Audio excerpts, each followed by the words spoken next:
Did you know that 50 to 70% of eyewitness in legal cases are proven to be wrong by actual factual evidence such as DNA and cameras and so on?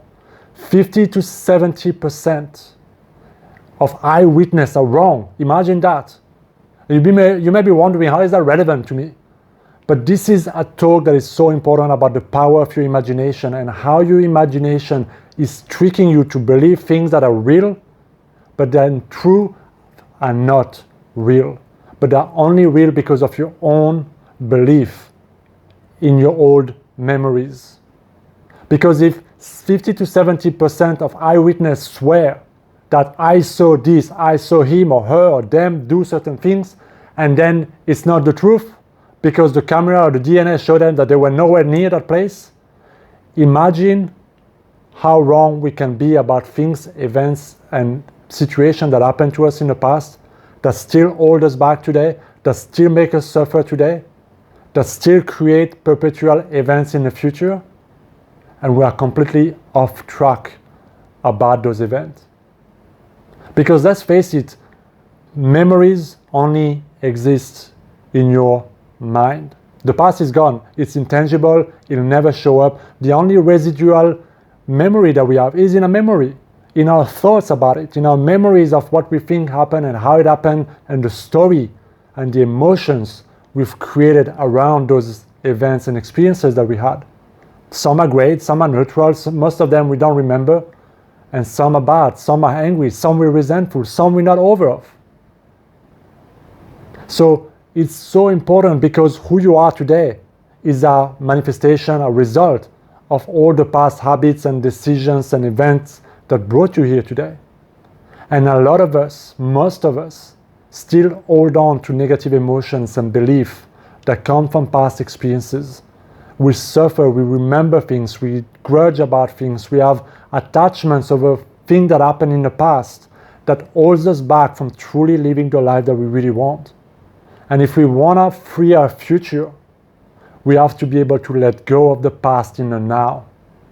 We have to be able to let go, to forgive, to undo that crazy story that we keep telling ourselves, that we keep remembering, that we keep telling ourselves and others about why we are where we are, or who we are, or what happened to us, or why we are a victim, or why things didn't work out.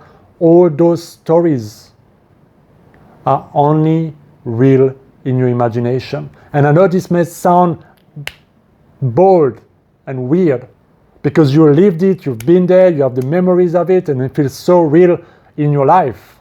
I get it.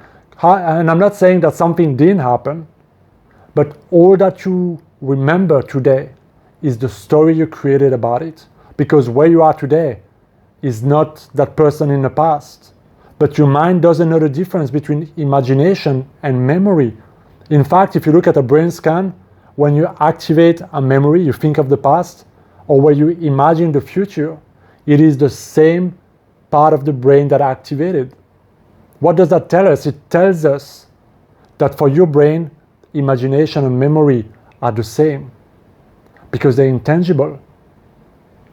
And so yes, things have happened to all of us in the past. And it's not about denying that those events happened, but it's about understanding that the story is yours. And that every time you revisit a memory, think about this very carefully, every time you revisit a memory, you change it slightly. You change it slightly, meaning that what happened, what you think happened, and how it happened, and what you felt, and what you saw, and how you felt, and all those things have changed every time you thought about something, no matter the nature of the event, whether it's good or bad, irrelevant, because our memories are malleable. We can change them. We can be influenced to think that something happened, that someone was there, that something happened a certain way. And studies have been, made to trick people into believing they were abandoned and left alone in a mall where they were young, when in fact it was not true. It was just implanted memories.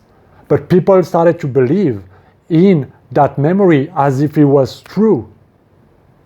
And you take the implication of that, we can fabricate memories and act as if they're true in our life today, even though it's not and never happened and we've never been there.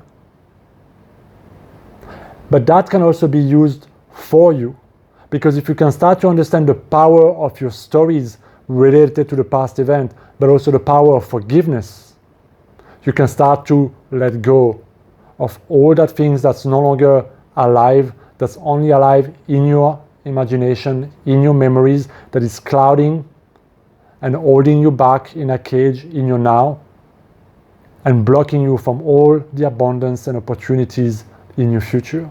Because the moment you change that story, you let go of that story, you choose to see, and what it's called often in the spiritual practice, especially if you follow Neville Goddard, if you choose to revise those events and learn from them and see them in a new way, in the way that you wanted them to be, or in the way in which you feel empowered about it, it can dramatically change your life.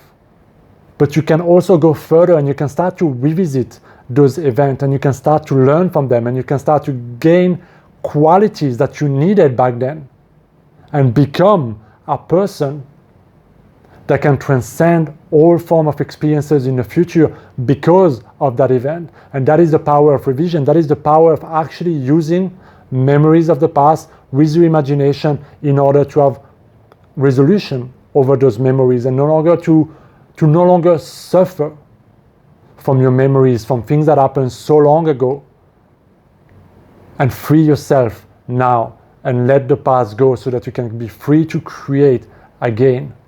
And you can be free to choose again and stop the pattern of perpetuating old cycles simply because you're too attached to what was, what happened to you, and so on.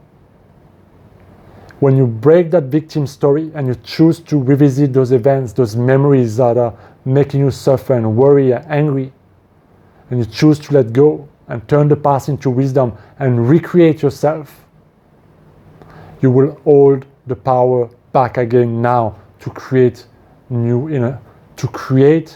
a new way. So I hope you enjoyed this video, guys. Let me know what you think in a comment. As always, like, share, subscribe. I will see you next time. Be well.